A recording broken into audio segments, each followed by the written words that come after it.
speaking to you direct from San Francisco. Good evening, ladies and gentlemen. This is Drew Pearson, Paris. The war is now practically over on the Western Front, officially. Here is the inside story of how it was accomplished without declaring VE Day.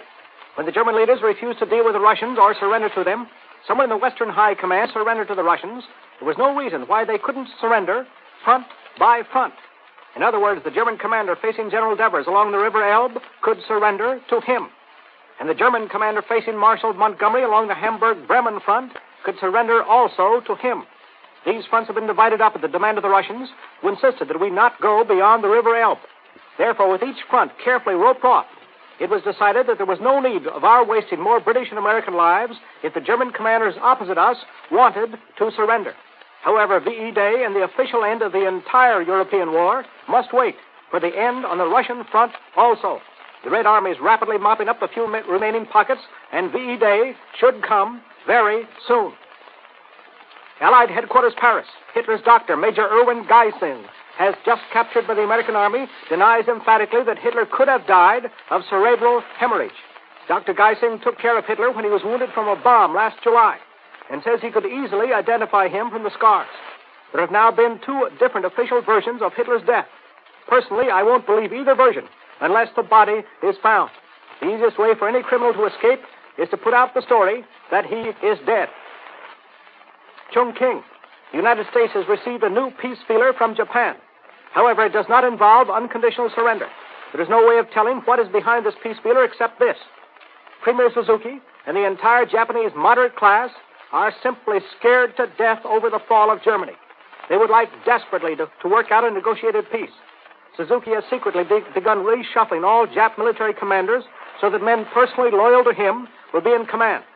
He wants to oust the fanatical fascist Jap commanders who once tried to assassinate him because he was too moderate.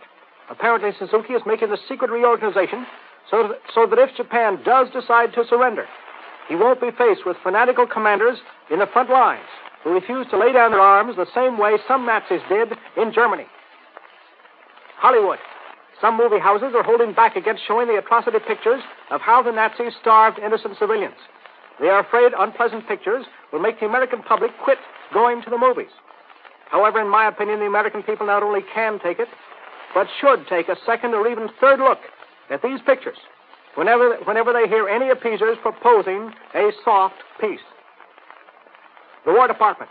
A strict barrier between Russian and American troops has been thrown up along the River Elbe. There can be no crossing this line, nor fraternizing among Russian and American soldiers, though both have a great admiration for each other. This order was given by the Russians and is considered unfortunate by many Americans, because the best way to keep the peace is to make friends, and the Russians are a friendly people. Incidentally, complete confirmation of my story previously denied that the American Army withdrew from the suburbs of Berlin to let the Russians occupy that city has now been received from Paris.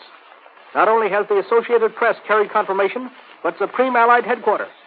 May I remark in passing that this is the second time Allied Headquarters has seen fit to deny my column, only to reverse itself later. The White House exclusive. Here is the inside story on why Assistant Secretary of State Nelson Rockefeller hastily flew back to Washington from San Francisco. It was to explain the Argentine situation to President Truman. Truman had reluctantly given his okay to the general policy of seating Argentina at the conference, but he did not expect the job to be jammed through with high-handed tactics over the objection of other nations, who asked only for a 4-day delay to consider the matter. The whole thing left a very sour taste in Truman's mouth, so Rockefeller hurried back to try to explain things. Washington. General William Donovan, head of the Office of Strategic Services, has just received from his overzealous aides a detailed plan for American war on Russia. I am sure that General Donovan himself and the more responsible members of his super spy organization had nothing to do with these war plans. But I suggest that stupidity like this, which, if it leaks to me, will also leak to others, including the Russians, causes distrust between allies, just as we are trying to end this war and build up a plan to end all wars. Berlin. The devastation of Berlin and Cologne is so great that some construction experts believe they will never be rebuilt. It may be healthier and faster to build new cities alongside them. San Francisco. This all-important security conference took 2 nosedives over the weekend, but I still think we'll come out all right. 1 was the British position on conquered islands and colonies. 2 was the arrest of 16 Polish underground leaders. This came just as final Polish settlement seemed just around the corner. The 16 Polish leaders were arrested on charge of working against the Red Army, especially General Abulicki, who allegedly set up radio stations behind the Russian lines in Poland and sabotaged the Soviet advance. The incident confirms my belief that the Russian generals are getting all-powerful and even overriding Stalin and Molotov. The British position on islands and colonies is also discouraging. The British don't want to open any of their old colonies, don't want any areas mandated by the old League of Nations, such as Palestine, to come under the new United Nations. And finally, they want the United Nations to inspect all fortifications on islands that we have taken in this war, including Iwo Jima, Okinawa, Tarawa, and Saipan. President Roosevelt had been willing to open these islands to the United Nations, provided the British reciprocated. However, I predict that the United States will never consent to the British proposal without reciprocity. These are the two discouraging factors at the San Francisco conference to date. Stumbling blocks which should have been smoothed out in advance if we had more skillful, far-sighted diplomats running this all-important conference. And now, in just a minute, I'll be back with tonight's predictions of things to come. With tonight's edition of his exclusive feature, Predictions of Things to Come.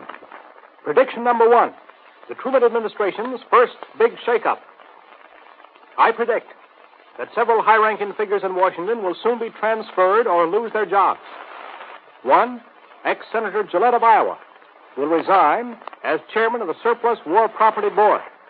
Not because President Truman wants him to, but because Gillette is fed up with the bickering over war property and probably will become Rural Electrification Administrator. 2, I predict that General Frank Hines, now head of the Veterans Administration, will resign at the suggestion of the White House. 3, I predict that General Henry Arnold, much publicized head of the Air Forces, will also resign. President Truman, when head of the Senate committee, had occasion to investigate some of Arnold's work. Finally, I predict that Robert Murphy, State Department advisor to General Eisenhower, who leans toward a soft peace, will be transferred. Prediction number 2, prosperity or depression. The most important home front problem facing us after the war with Germany is domestic prosperity. So here is my prediction. 1, there will be no serious unemployment in the first 6 months, though several million war workers will be briefly unemployed while their plants are being reconverted, especially in Detroit, Chicago, Los Angeles, San Francisco, Seattle, and Portland, Oregon. 2nd, I predict that although the American people long have wanted new automobiles and refrigerators, they will not be able to buy either a new car, a new refrigerator, or a large new radio for 1 year. However, I predict that small radios, electric fans, alarm clocks, electric irons will be on the market within 3 months from today. Next, I predict that the War Production Board will give priority help to thousands of small businessmen. Finally, I predict that the OPA will continue to fix price ceilings, but with a good many adjustments, for at least 1 year from now. My last prediction, a tough or soft peace. One of the most important questions facing President Truman is what to do with Germany. Franklin Roosevelt had made a decision on this before he died. Some groups inside the State and War Department since then have leaned toward a soft peace. And there's been some suspicion, especially in Russian quarters, that these groups want to do what was done after the last war, namely build up Germany as a buffer against Russia. So here is my prediction. President Truman will soon come out publicly for the destruction of all German industry which might be used for war, for smashing the German cartels, for taking over all German property outside the Reich, and for making Germany chiefly an agricultural country for the next 50 years. Now, ladies and gentlemen, last week I went out to one of the San Francisco hospitals to visit with the wounded who had come back from the Pacific. And believe me, these boys are following the work of this San Francisco conference almost as carefully as they follow the enemy's battleships on the edge of the horizon, or the Jap sniper behind a tree. The battle deck on which they fought is only 50 yards wide. But unless we can see 12,000 miles both ways from Washington and 20 years ahead, their children will be thinking of gas masks and machine guns instead of catcher's masks and tennis rackets. However, the road to peace must be paved with more than good intentions. It must be paved with give and take. Though all the giving can't be on one side and all the taking on the other. Unfortunately, the road to war is easier than the road to peace. It is easier to dislike than to love your neighbor, especially when he speaks a different language and has been ostracized for 20 years. However, the American people have become accustomed to the rough and tumble of democratic debate. And I know they can appreciate what is happening at San Francisco. We have been debating things out in the open. The 16 arrested Polish leaders, the British ideas on islands and colonies, debating things in a healthy, democratic way. So let's not lose our tempers over pessimistic headlines. Let's be understanding and tolerant. Let's continue the debate sympathetically as we work, fight, give to win the peace and make democracy live.